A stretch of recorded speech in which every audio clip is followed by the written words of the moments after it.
Could I? I did a D&D All right, show. we're here. All right, we're live. What's going on, everybody? So if you are tuning in, thank you. And if you watched us last week, we started our new campaign of Gag Wars, which we call Galaxy of Crime, Episode 1, The Rex's Job. And this is Galaxy Chat, where you get to know some of our cast members a little better, a little bit more about RPG, because you probably have questions. I know I do. So let's meet our cast. To my left, we got Maud Garrett. Oh, hi guys. Otherwise known as Eloy. Eloy. Hi guys, I'm the technician. We have our Game Master, His Royal Highness, Jeremy. Hello, I'm Jeremy. I am your game master. But put on your What's actual up? voice. Oh yeah. Hi, nice to meet you. Good. Mickey Mouse is subbing. Good. And we have Gag Wars veteran. He's an OG. He I was in love season that. 1. Gag Wars veteran. You are a veteran. Taylor Gray, Aleph. I was who I'm playing in Gag Wars Galaxy of Crime.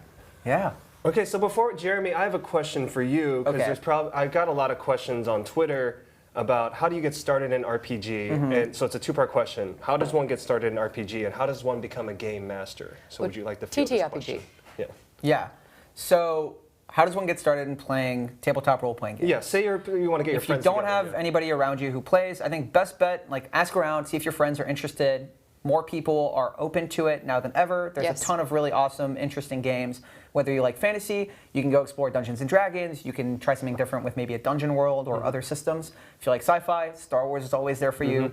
There's Star Trek role-playing games, cyberpunk role-playing games, plenty of things to explore, Wild West stuff all over. If you don't know anybody who is interested offhand or in your friend group and you don't feel comfortable, local game shops always run interesting nights. You can go support your stores. They're always excited to have people over. And usually they have experienced dungeon masters who will be organizing sessions of a variety of games, and it gets you playing and gets you meeting people who know. As for starting and game mastering, I think is there like an initiation? Like, do you have Yeah. to join a club? Is there initiation fee? you have to show Is up it at membership dues? 777. No, Mockingbird Lane. that's right. Satanic exactly. Down the street from the Schenectady, Munsters. New York, Yeah. where all the ideas come from.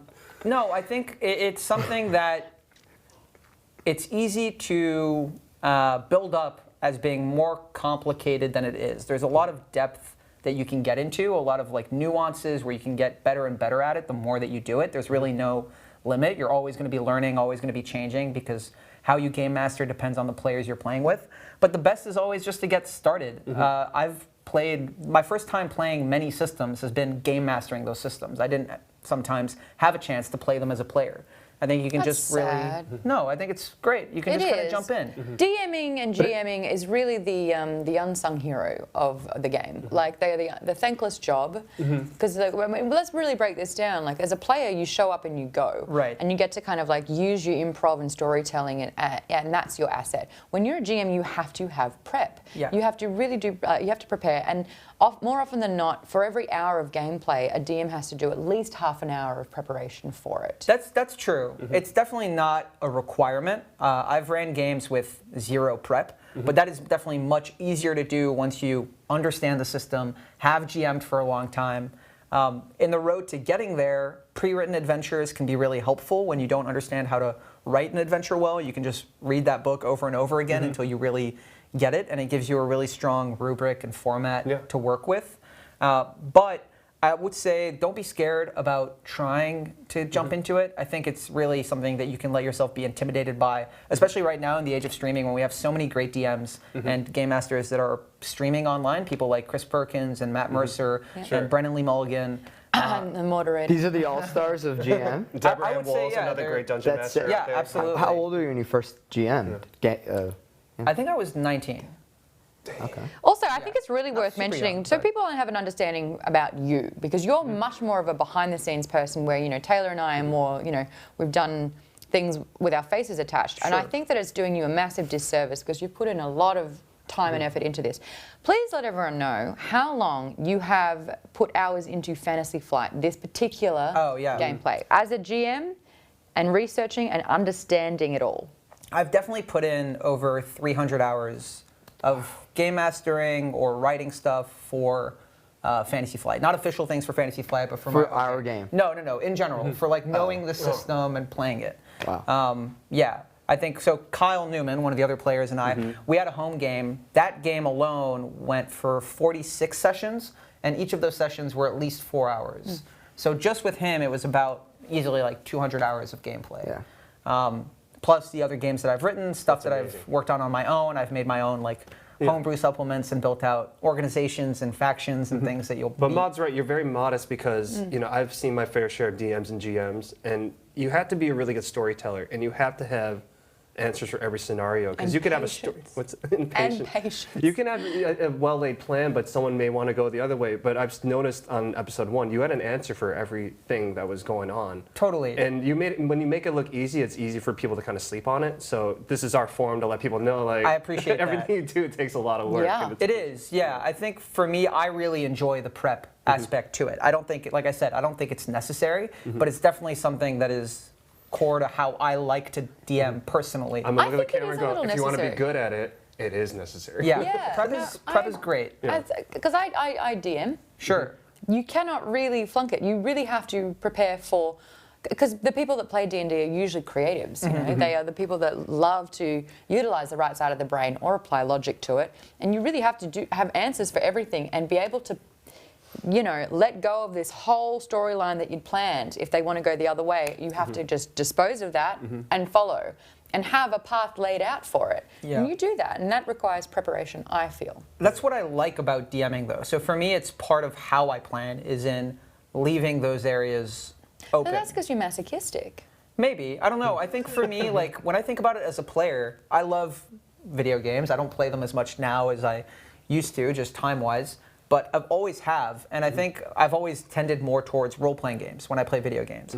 And I talk about DMing as being a real-time render engine, like in a video game where sometimes you're going to be playing a video game and you've got a castle in front of you. And the choices you're presented is how are you going to assault the castle? Do you go through the sewers? Do you go on a head-on assault? Do you do like a Trojan horse scenario? What is the scenario in which you want to approach the castle? There's a rope. I'm climbing up it and going. Exactly. Yeah. What I love about D&D is your players can say, I don't want to attack that castle. Yeah. It's like, oh cool, there's a big fight here. Maybe that means that their forces are committed here and we can go take out another scenario. And they can just turn around. In a game, you can't really do that. But in D&D, the game master then, as one of the players, has to render in real time what is happening when the players turn around and look away from the castle. And you need to be ready and have an understanding of your world to allow for that kind of gameplay. That's the kind of gameplay I enjoy as a player. It's the kind of gameplay I like to encourage for my players because I think it makes the world feel more real, feel more exciting. In one of our pre-home sessions, like Taylor had a moment where he just stopped when I detailed out a holodrama actress. Yes. Do you remember that? LOA is obsessed with her. Right, and like that kind of stuff is very small detail, and you never know what players are really going to latch onto. But having those opportunities to introduce elements that players can get into and can allow them to feel like they really have agency is, I think, the most rewarding part of D&D. And when your players feel invested, you feel, at least I feel, very rewarded as a DM because it's, It matters. yeah, exactly. And maybe not now, but I would love to go over all those session zeros that we had because we had some amazing things happen. I would love to too, because I wasn't able to witness. I was just able to kind of hear about it from Freddie or Kyle or you guys. But I would love to hear about that too. Maybe that's some more material. Yeah, maybe when you get to know the characters a little bit more as well, because it really did entrench who we are as the not only the gamers but the characters as well. Yeah, the relationships. Yeah, it helped us figure out our characters. Definitely. Absolutely. So Yeah. Taylor, you joined us in our first go around at GEGG Wars. It was very Yeah, I've experimental. been playing for a while. That's like Well, 700 it was Edge of the Empire the first I don't go count the hours, At this point, Malcolm Gladwell said 10,000. After that, I said, hey, you know what? Now it doesn't matter. I think I've mastered it. That's right. How are you feeling this go around? Because I know that Relaxed and- it took you maybe within the first hour when we did our first live stream last season. You had a grasp on it, and you started to find who you were like a drunk Wookiee. Yeah, that was the thing that was very evident is like the way you do one thing is the way you do all things, and you look at it like it's improv and imagination. So there's always going to be different parameters for the sandbox you're playing in. But at first, I think it was really daunting when we did the first one, and Freddie had asked all of us on Rebels to do it, and I was hesitant. I was like, oh, I'm not going to do this. I don't know what it is, anything like that. And then I watched them play once, and I was like, oh, I know exactly what this is. It's like a light improv game. Yeah. You know what I mean? And it's every situation you're ever in, essentially. Like, here's a hypothetical, what do you want to do? And then you add in this like character aspect, and that's kind of what I feel like we're doing all the time. And if that veil were lifted more, I think even more, a lot of people play. I think even more people would play because, like, I've brought this up with some of my friends and they have never played, right? But I'm telling them all the time, like, oh no, you're playing this all the time. It's my brother and I use the ball instead of a dice, but we did this thing. Like, if you could throw it through here, you get to do whatever you want. Yeah. We roll dice, same thing. We would just add different little things to it. You know what I mean? And we would make these wagers and bets, and it's just imagination. And so it's cool to see actual pieces that we now have imagined kind of come to life. That's a bit of a trip because the first season it was like we would tap the iPad and it would roll. That's right. We had a dice app. Yeah, and it would subtract whatever it needed to for you, which was fun. But it's crazy to see the kind of world that they established. We established, but that they've built. Well, and Knox, shout out, right? Knox Weiler-Burfs, Gabby Rooster on Twitch, streams a lot of miniature painting, a lot of really interesting role-playing game content and LARP content as well. And he is the mastermind behind our terrain setups, our miniatures. You're going to see more and more of that. He does incredible work. Yeah, All that's the player mind-blowing. miniatures. Yeah. Yeah, I was blown away by when he brought his the terrain. I was like, whoa, man. Oh, that was crazy. Yeah. Yeah, the LEDs, the alarms. The alarms went off. Amazing. Yeah. And that's why I kind of wanted to get out early because I was like, does he have another one ready for us? But that is the fun of it is you, for the most part, can do whatever you want. Right? Yeah. It's definitely like there's a suspension of disbelief in something like this, right? I kind of thrust you guys into that starting scenario. And because we are building these sets, I have some understanding of where the story might go, but Knox and I have been trying to approach things in a way that what we design, what he builds and what we work together to kind of elaborate on is flexible enough to accommodate a lot of the wrenches I imagine you guys will start to throw as the game progresses. Because it's crazy, but we're only one game in, even though we've played 6 technically, because we did 5 behind to really allow you guys to get to know your characters and get to know each other. It's fun, and it's a good hang. Like, It is. Yes. I want to play with more of my friends, and I want them to play. Yeah, I think you'll get there. So, Maud, you said you DM'd before. I have. Can you give me a brief history of your RPG history? Yeah, I love RPG. So I actually was raised on video games and a computer game that was on the MS-DOS system. I had MS-DOS. Oh, yeah. So NetHack. Did you ever play this game called NetHack? Its graphics are 0. You are an @ symbol. You have a little dog, which is a lowercase d. It is made up of like characters from a keyboard, but it's a dungeon crawler, and its gameplay is endless, and that's kind of how I was introduced to it. And I think I was 5 or 6. You know, you read scrolls, you do all these sorts of things. I played it today. I found an emulator. It's amazing. So like that was, I was raised with that in mind. That's all the kind of video games that I would play. That's what I loved. I'm not a shooter kind of person, but we'll talk about that. But then moving into Dungeons and Dragons, my brother played, my older brother played, and I was so fascinated by it because I loved the cartoon series when I was a kid, and I was just like, everything about this is resonating with me in every level. And so when he was playing, I was like, can I watch your session? And so I was watching it, and it's like, okay, I am a level 20 wizard, and I was like, what is going on? This is sick, all right. In this session, they'd been playing this campaign for 2.5 years. They had their characters, they loved their characters, and I sat down just to shadow and watch. And an acid dragon came out, a black dragon came out and did all this acid damage, and they all permanently died. And I saw 4 or 5 grown men nearly weep open tears because their characters were done. And I was like, what's happening? And they couldn't talk to me, and I was like, oh, I'm bad luck. So from there, I found my own group. This was 2012. I started on 4th edition, which apparently I'm not allowed to talk about. I love 4th edition. I know it's not popular. It's like D&D versus Magic, where you tap your moves. I think it's a great... I didn't hate it It's not my at favorite all. version, but I think it's a great system. It took me 3 years in LA to find a group. Yeah. And I have Kyle Newman to thank for that. Thank you, Kyle. Yeah, so I've been playing with Kyle since 2015.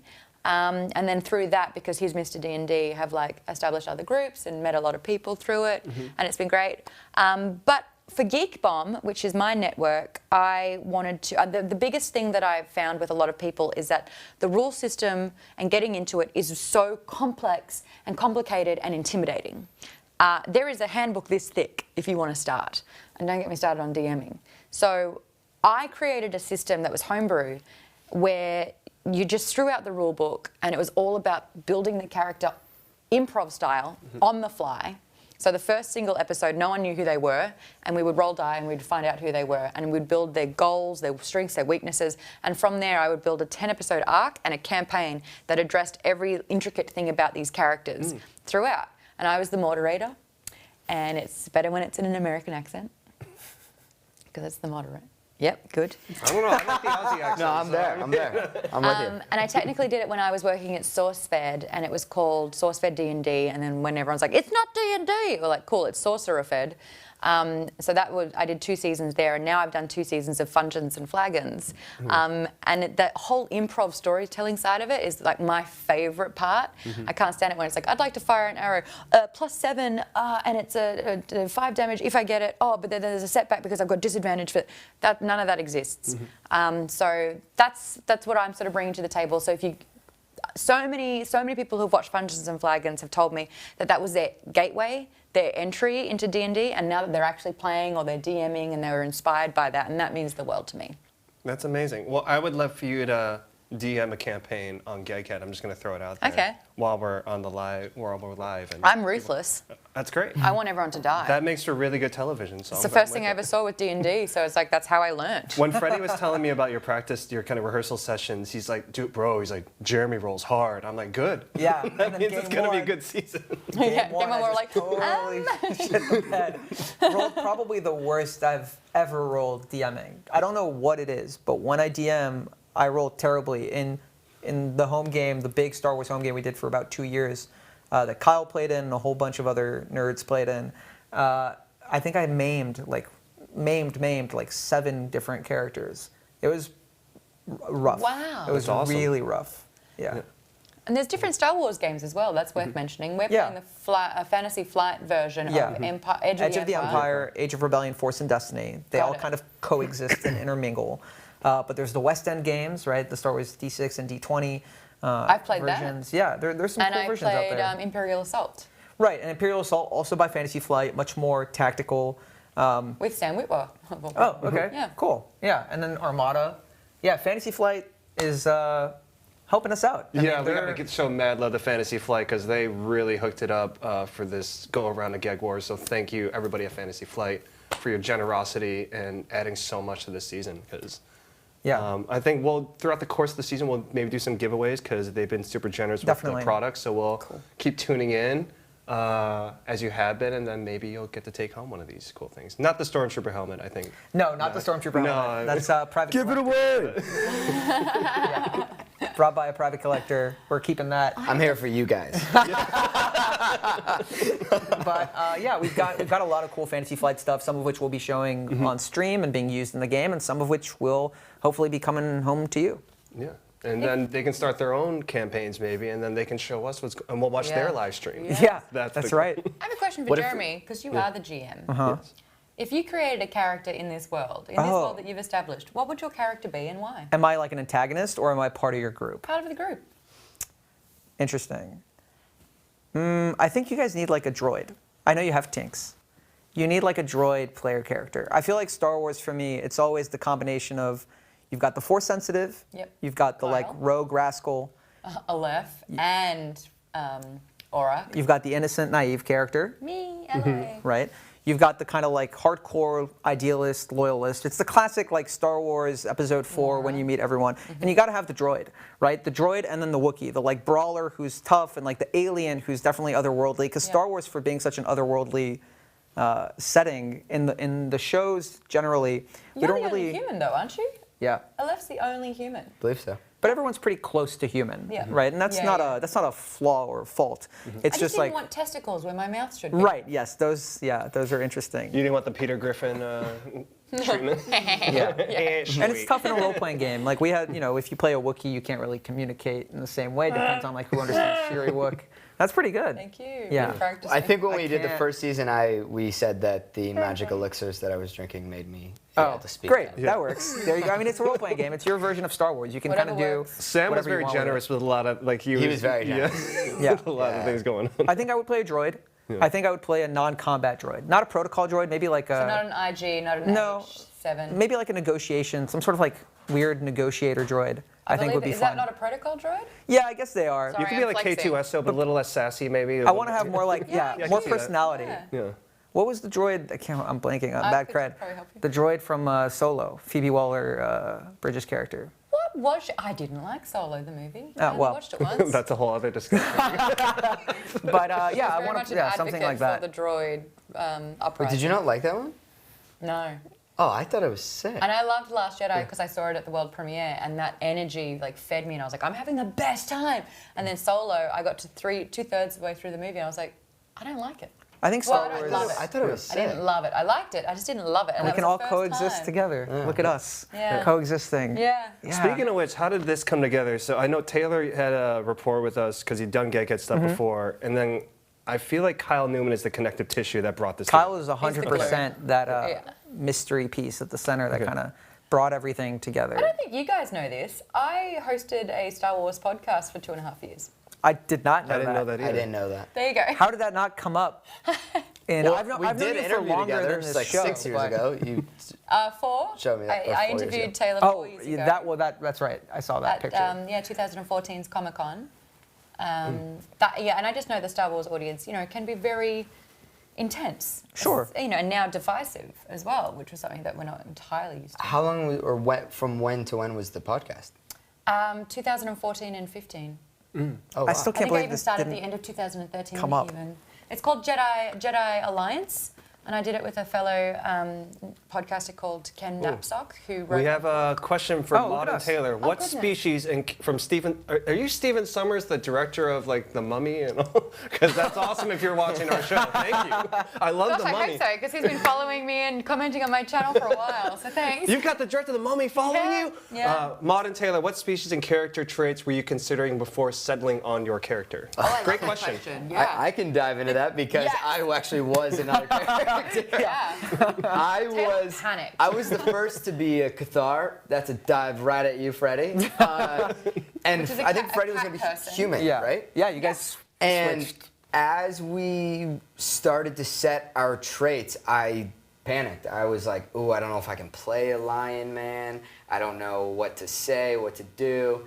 And Freddie we straight up traded cards essentially. Yeah, And he dominated. I was excited. I was working on like a purr and whatnot, but it wasn't. It didn't seem appropriate, and I felt more comfortable playing a human. But if I wasn't a human, I know we already have a Cathar, so it's kind of a boring answer. But I would have been a Cathar, or maybe a droid. The way you Hell talked yeah, about droids it, are fun. It'd have been fun to have been a droid, but the traits probably would have been similar because I just wanted to rely on instincts. I Would you didn't. do a droid voice? I am fluent in over 6 million forms of communication. No, but I might do. I might do a robot dance every now and then. Amazing. That's funny. I saw there was a thing from Bad Chili, I think is what it said. Yes. About combining Imperial Assault, X-Wing, and Armada. You're right, yeah. That's been one of my dream marathon sessions that I've wanted to do. So Armada is this, and it's like the big tactical level gameplay of capital ships and squadrons of fighters attacking each other. And then you go into X-Wing, and X-Wing is individual squadron combat. So you have the individual ships fighting each other and larger freighters fighting. And so you can go from Armada to X-Wing to Imperial Assault as like a ground combat, or Legion as like a ground combat I scenario. liked that. I liked Imperial Assault. It's cool. I just didn't, I don't know, like when it's Sector 7 is under fire. Stephen Summers' mom's one. name is Susan. So, That's Susan funny. Summers. so That's you're the hilarious. director of The Mummy, and your mom is the creator of The Thigh Master. You That's have a great hilarious. family. That is amazing. What would yours have been? Oh, yeah. That's right. When I was looking at character creation and selection, I obviously wanted something that wasn't going to be really difficult to play. Every time I do RPGs, I've even taken photos of my face and profile to try and replicate it as close as possible in the character creation with video games. And one time I made Taylor Swift impeccably. And I didn't mean to, but it is so Taylor Swift. I will show you. It's hilarious. So for this one, I kind of wanted it to be humanoid-esque. I was thinking of a Twi'lek. Oh, cool. Yeah, Hell yeah. I was like, because Twi'leks up until Rebels had a really bad rap. They were dancers, There was Ayla They Sakura. were Rancor fodder. Yeah. It was- You're not wrong. Yeah, Totally. so it's like I want to represent the underrepresented there, the minority. I wanted to get my, what are they? Leku. Yeah. Leku. Oh, I could help out on those. Laku? That Yeah, I know that. I know a little bit about a Twi'lek. That's You got good. that You down spent there? a lot of time on a ship with one. But I think the Arcanian was a species that I'd never come across, but it was really, really fascinating. So if you don't know the Arcanian species, they're basically like scientifically tested upon, and they're trying to be genetically perfect. And with that, the gameplay side of it, I was able to see in the dark. But then the back history side of it, I was just like, oh, there's so much to work with. You were totally able to work it into your like character backstory, which I think is really interesting, and hopefully we'll see more of that. That would be really cool. Very cool. We have another question from Nathan S., who also submitted on Twitter. Twitter, So I'm that's sorry. So I'm getting to you now, Nathan S. I'll pop up. How does the sci-fi setting affect the gameplay versus normal medieval setting? That's a good question as well. I think the biggest difference is like there's different die and there's different rules and it's a different breakdown. But as far as like, you know, using imagination, because I know for a fact that Nathan loves medieval setting and he's not as familiar or is not as drawn to sci-fi. And I'm the same. If I was to read a book, I would rather read it in a fantasy setting than in a sci-fi setting. Yeah, I kind of miss magic, sword and shield. I miss it. And in this case, it's like a blaster, and having to duck firepower is always weird. But I think it's like a whole new universe that you can just really delve into. And as soon as you kind of understand it and you can just redirect and place yourself in it, there's a whole new set of rules and it's a lot more, it's fun. It's fun. So I'm not too impacted by it, and I already still play D&D on the side. Very cool. So Very cool. I also play D&D still. One of the things I really like about the distinction between the fantasy and the sci-fi side of things is that when you're playing, this isn't true of all fantasy systems, but a lot of fantasy systems are very much heroic fantasy, and you get this really major sense of like power inflation, where at a certain point, like you get high enough level, you're taking on dragons and these huge monsters, and if you come across a group of goblins, it's like they can't do anything to you. It could be hordes, and you're just not, you know, threatened at all. With Star Wars in particular, and with sci-fi in general, since a lot of sci-fi tends to be more quote-unquote grounded, even though it can go very far in its own way, it always remains very threatening and very lethal. In Fantasy Flight, specifically for our game, combat's always dangerous. You are always close to the risk of death. Like, it takes time to get there, but a blaster shot is a blaster shot is a blaster shot. You get hit, it's going to hurt really bad. It doesn't really matter whether it's a kid shooting a blaster at you or a stormtrooper. Well, stormtrooper, they're going to miss. So Right, the kid's going to be fine. But besides the like chance of hitting, they don't do different damage based off like what they're attacking you with. Yeah. Whereas in D&D, you have a lot more, like I said, of that yeah, same you can power flick inflation. someone, but if you're level 21, you break their skull. Exactly. Really? Yeah. Yeah, I mean, well, it gets like, yeah, you might have like additional powers. So like you flick someone, and then if you're a paladin, you can like channel your holy divine might into your flick, like and your Thanos. god is like, yeah, exactly. Yeah, you can burn alive. Yeah, it, Just tying the Avengers in. gets intense. when we can. Hey, that's all under the Disney Geek banner. cred So I in mean, it's all a shared universe true. at this point. That's our next crossover big. With Home Alone and everything. Yeah. Honey, I Shrunk the Kids. It's all gonna be one big thing. Yep. We got more questions coming in. Seth Glenn, not Seth. I thought it said Seth Green at first. Seth Glenn, what is a character flaw or quirk that helps define your character in a way you didn't expect? He says, I think flaws and quirks add so much flavor. Yeah, actually, with me in my character design, I usually love to create the perfect being, and being Arcanian, it was allowing of that. And out of nowhere, I was just like, oh, I'm going to actually have a bionic arm. And it was this whole backstory of how I lost my arm. But for that, like, because I haven't had the credits to be able to soup it up, it is just literally a metal arm at this stage. So that... You find that, man. Every time I hear medic, I think of the fugitive. Oh, She right. had a mechanical arm. Oh, that's a good Harrison Had a Ford. cosmetic hand. But I mean, it's not Star Wars without having, you know, Yeah. half an arm missing. But you've also got the like innocence and the naivety that is Which is playing so into it. unlike me Yes. as a person. Well, we've seen that come out at the table Oh.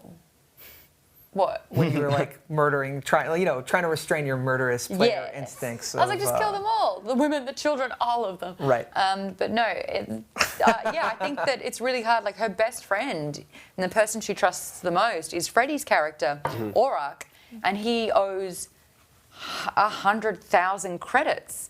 And so for her, it's like he has to do some bad things to get out of this debt. And he's made a deal with bad people, and she's kind of swept up in it. And this kind of dichotomy of her being so innocent and him being like, we need to steal this, or we need to take this money, and you need to help me out and do some pretty shady business. And she's like, okay.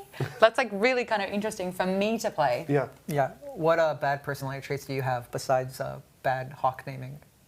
Shriek Hawk is your hawk's name because Bad it is a shriek hawk naming? Yeah. The Besides only that things that people told me after the first game was, what a great name for a hawk. That was it. We I heard can't nothing even- about we can't gameplay. even It use was the just... call It's because it sounds like, well, it's it sounds- Shriek-Hawk. Yeah, it sounds That's like what it sounds exactly like. what it is named. Shriek Hawk, but Shriek Say it Hawk. fast 3 Shriek times. Hawk. Are you related to Lincoln Hawk from Over the Top, and you're gonna do an arm Tony wrestling Hawk, tournament? actually. The other Hawk. That would have been. a You're worse the other name. side of the family tree then. Yeah, if it wasn't Shikok, it would have been Tony Hawk. So. I do regret a little bit swapping out. I had a more powerful gun by the numbers than Oh, the yes. bow, but the bow looked cooler, and fashion hurts. You know what I mean? Like I wanted it for the guy, but I feel like I would have been stronger had I not. Can I just done that. say that Taylor, every step of the way with character creation, weapon selection, he's like, I want this. And then, like, the soon as he uses it, it's like, oh, you can't do that, or that's your setback.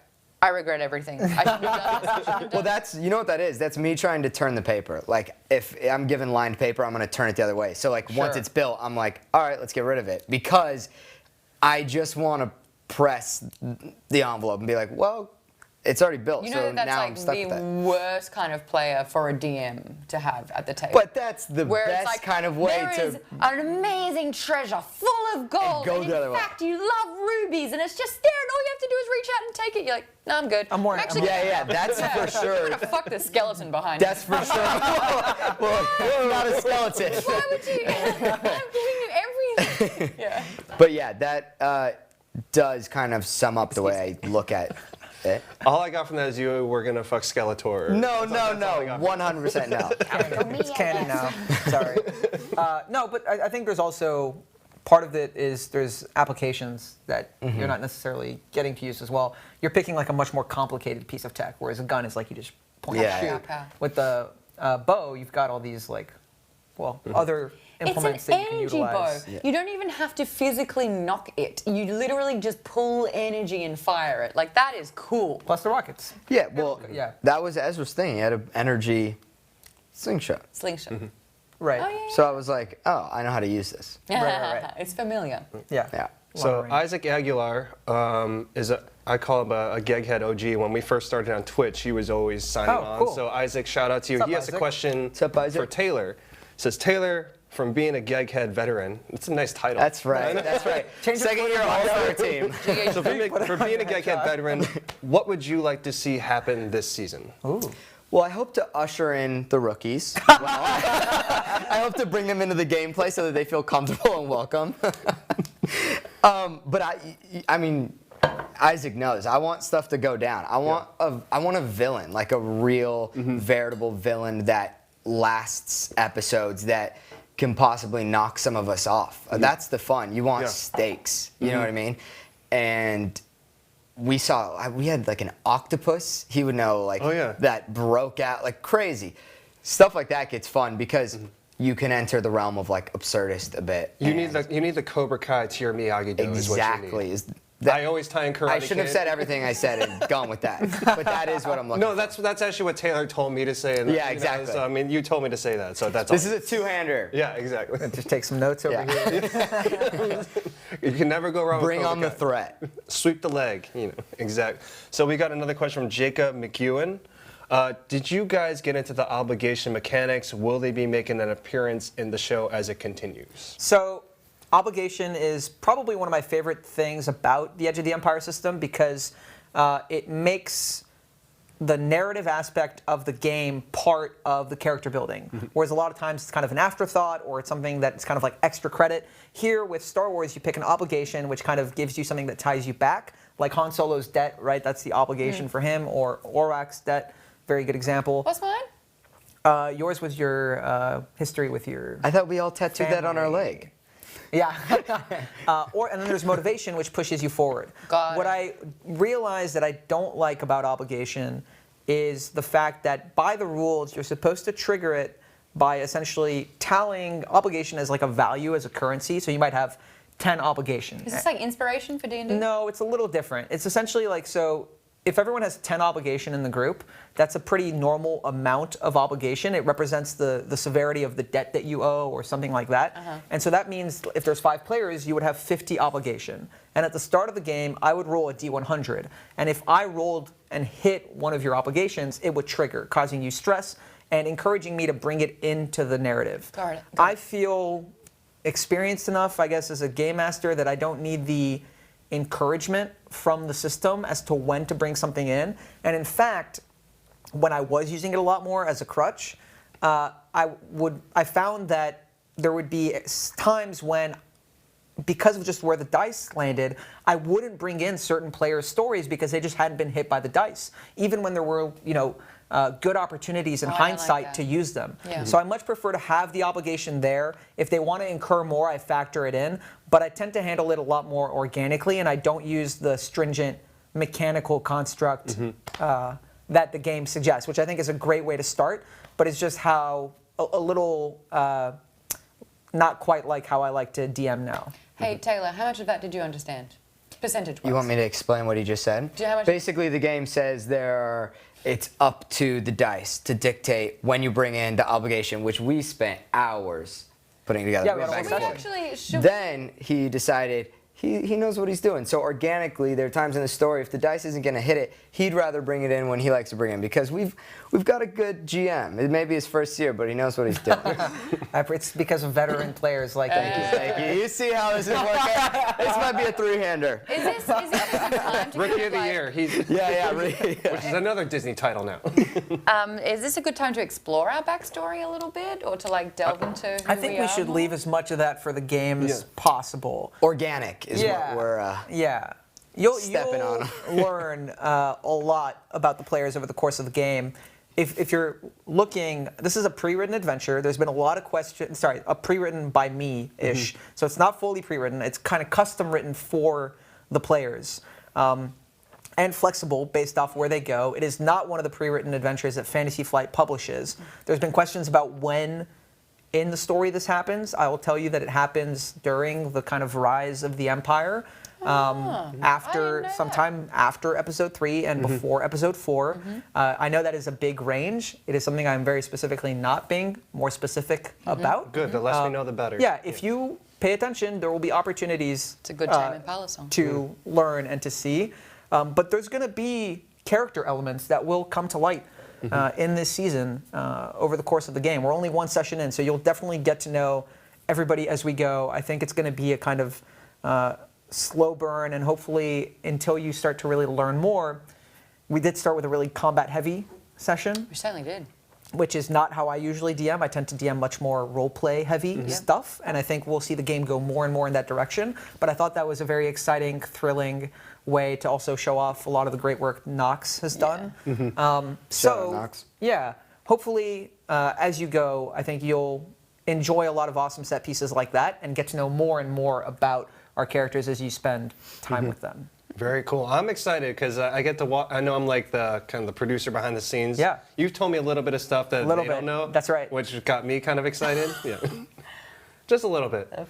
Yeah. Just Some of the people back there know. Really? Yeah, they kind of overheard. Yep. And, We have some stuff that we're going to do that you guys don't know. Yeah. I am counting Oh my on God, it. that. Yeah, we're going to this land? No, we're not. Actually, we're going to take the exit 5 minutes in. I 100% believe that, given Taylor's history with this. 100%. Taylor in session zeros has already started fights where it's just like, oh, Auroch, Freddy's character. I tried to shoot at him. I'm gonna shoot him. Yeah, And we're all like, whoa, don't do that. Please don't do that. No, I want to shoot him. Yeah. In season 1, I remember Taylor at one point was just like, I'm going to sacrifice myself and just jump out into space. Yeah. And then... Is that what you were doing? Well, what it was because Taylor had to go, we had to end the session because Taylor had a very important appointment to get to. That's what we did. That's what nobody knew except me. And then Freddie's like, what? You can't do that.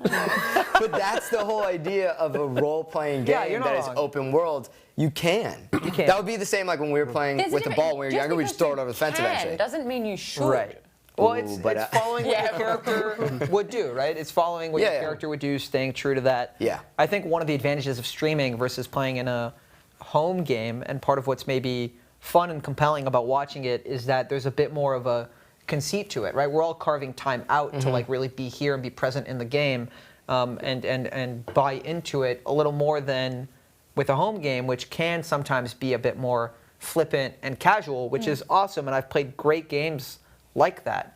But I think streaming is an opportunity to do things a little differently. Yeah. The only thing that I am wary of, and it might just be my own weird thing, is it's like when you see a movie and 10 minutes in, you see the whole storyline, and I really don't like that. Like when I so saw when it's why you're trying to, even in a fake way with any scene, build that authenticity where people go, like, those are the most fun people to watch, and now I'm relating to acting, but you want to not know what they're going to do, and you want to be sitting at the edge of your seat waiting.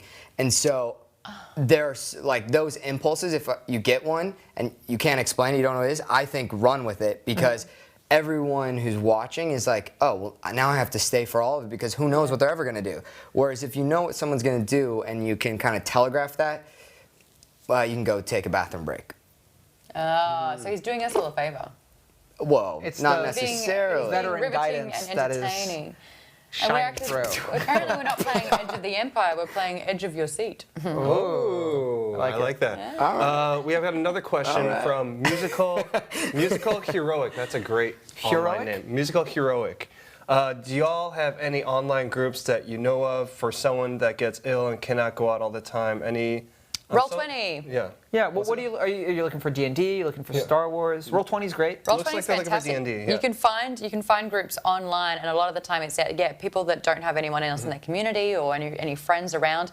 You can play and find groups online with roll20.net, I believe it is. Roll20.net. Okay. Roll20 is great. And I'm sorry to hear you're ill, so feel better soon. Check out roll20.net. I would look up Matt Colville. He's a really great game master. Does a lot of videos about game mastering that are really, really useful, and his community is very tight, very good. They run a lot of role-playing games online. You can find them on Discord, on subreddit. If you look up Matt Colville West Marches is one of the types of games. I used to DM stuff online there. It's a great group. Great. Well, Musical Heroic, when you check out those sites and you start feeling better, I want to see you streaming and GMing some of these games, okay? Is that a promise? Or can you promise me that, rather? Yay. I know you can't reply to me organically. Oh, I heard a yes. Okay. All right. Yep. Technology's amazing. Okay, this is great. Yeah. Okay, so we're about to wind down on our hour now. So I'm going to switch gears a little bit. We are, just a few days away from Rise of the Skywalker. Yeah. So let's dive into that a little bit. Any hopes, thoughts, concerns, expectations? Well, in the Star Wars universe, all you have is hope, right? A new hope. I think that it's so interesting to have a trilogy that wasn't written as a trilogy. It was written episodically. And I think the beef that most people have with this thus far is that you had two completely separate stories that are told within a trilogy, and two directors that weren't necessarily working together. They were just trying very, very hard to tell their own version of what they wanted to see it as. I liked The Last Jedi because it was the first time that I've ever really seen Star Wars be told with risks, and that to me was compelling. But I also would really, really like to see a nice finish to this trilogy. So I am going to be at the world premiere again this year. I'm jealous. Name drop, flex. Do you have a +1? I do, and I am taking my manager, who is not only gotten me 2 or 3 visas now, but also helping me with my green card. Next question. Do you need Monday? I have a really good immigration lawyer. I can help you out. I'm going. I got a +1. Oh, do you? Yeah. Really? Monday? Yeah. Wow. I'll see you there. Be fun. Should be fun to see. Who's your +1? Who is your son? It's in the cards. Who knows? Let's see how Sunday goes. Do you need your car wash? Yeah, you're sitting on currency there, buddy. Wow. Republic credits are no good here. Yeah, tweets are going to be flooded after this. Yeah. It'll be like prom proposals. So I'm really excited about it. It's going to be good. I like Rey. Yeah. I don't like Kylo Ren. Sure, that's fair. I think he's a really weak villain. I wanted to see the Knights of Ren. I wanted to see him flanked. My favorite part about pretty much the original trilogies was Return of the Jedi, where Vader's addressing the bounty hunters. And I'm like, oh my God, imagine being one person and you have like the best hunters out there all trying to get you. And that's what Kylo Ren was initially set up for in Force Awakens, where he had the Knights of Ren. And I'd fantasized about this the whole time going, that's intimidating, that's incredible, that's what I want, and it never happened. Taylor? I'm hoping for a nice end to the series. What did you think of Force Awakens and the difference between that and The Last Jedi? I thought it was great. I'm a fan of all of the movies. I don't have as much beef with it. I didn't watch them till later, so maybe that had some sort of play in it. But I thought it was cool that they brought in new characters and that they changed it up. And I really like the idea that a lot of younger people, this is the first bit of Star Wars they're ever seeing. So when so many people are like hating on this or discrediting that, in my mind always is like, well, these younger people who are talking about how much they love it, like they don't know anything other than this. So I love all of it. You know what I mean? I'm a fan of it. I thought Solo was unbelievable. I enjoyed Solo. I thought just like to pull that off acting wise is really hard, and I thought he crushed that. And it was like, I like action and adventure, and so put the dice in the mirror and flying through. I'm a fan of all of it. Yeah. The new movies have not been my favorite of the new movies at all. I'm really glad that there's a ton of people that love them. I don't hate them at all. I don't feel very strongly about them, really. I would have loved to see something a little different. There's a lot that I think could have been done differently. There's another Death Star. Yeah. There's a lot that could have been done differently. But there's so many people who love these movies, like what you said, whether it's their first movies or they've loved Star Wars from the beginning and they love what's being done here. I think it's a great time to be a Star Wars fan. It really is. Oh, People for are sure. really excited about it. If you don't love those movies, there's plenty of other stuff. All that other stuff you do love is still there and is still great. And if you really want to make it your own, you can have your own home role-playing game and treat the Star Wars universe the way you want to. Yeah. 100%. My hope is that, and I don't think this is going to happen, but since Disney owns Fox now, I keep on hoping that the Fox fanfare will come back into the beginning. That would be cool. It's not. I don't think it's going to happen. Just symbolically. But I would just love to, because and all the sound. I have all the soundtracks in the original trilogy. Track number 1 is always 20th Century Fox fanfare before you get into the title crawl. It's like dun, dun, dun, dun, dun, and that gives me goosebumps just talking about it. So. Yeah. I will say one thing. The thing that I think is the most special about this trilogy is Daisy Ridley and John Boyega's chemistry. These two people genuinely adore each other, and they had the best time of their lives during Force Awakens. And that's what I noticed about the second one, where they basically were split and did an entire movie where they weren't together. And they both confessed to me that that was agonizing for them. So I'm so happy to see them back together. It's going to be a lot of fun. I'm excited for it, and I'm with you on Solo. I had a lot of fun. Like, I think acts 1 and 3. Love Ron Howard. He directed Willow. George Lucas wrote it, Ron Howard directed it, and it was one of my favorite movies of all time. I do love Willow. Isn't that great? I bought it. It's on Disney Plus now. I love the part in Fanboys, which was directed by Kyle Newman. They're in the Lucasfilm vault, and he's like, look, it's the one from Willow. Jay Barris was like, remember Willow? And they're like, no one cares about Willow. I was like, that's bold, man. I was like, I care about Willow. Willow. Oh my God, I'm calling my daughter Alora. I hear they're doing are they doing another Willow? Ron wants to. I don't know. Yeah, Ron wants to. I would love that. Yeah. I would love that so much. Okay, so everybody, this is the first of our Galaxy Chat, our kind of after show, in between show. I think we'll do more of these. This is a lot of fun. I hope so. I think it's a great way for people to get to know you better as people, and then you get to kind of explain the in between. I think this is very useful for you, Jeremy, to explain to people the mechanics of RPG. Totally. And GMing, and others out there can be a little better informed and start their own campaigns, which I think is really awesome. Yeah, if there are things people want to see or want to know about how the game works and some of the planning that goes into it, I'm not going to spoil anything, but talking about how the game works, showing off some of the cool miniatures and things like that we've got, I think that could be a lot of fun. That's my ship. That's right. That's a great ship. That's Volantis. And Musical Heroic, again, check out those online groups, and when you're feeling better, start your own campaign.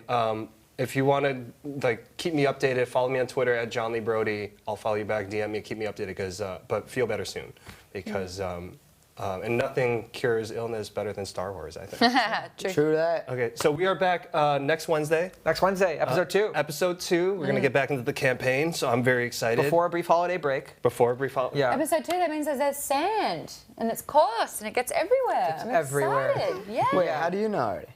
What? She's talking about tactical ones. It's a quote from episode 2. Yeah, we're going to have a holiday break. I know we don't play every week. We could do a good holiday special, like a good Star Wars. Oh, we don't talk about the Christmas special. But I think, no, we have to pace ourselves. Producing the terrain takes a lot of time. Yeah. Everyone who's on the show is juggling a decent amount of stuff most of the time.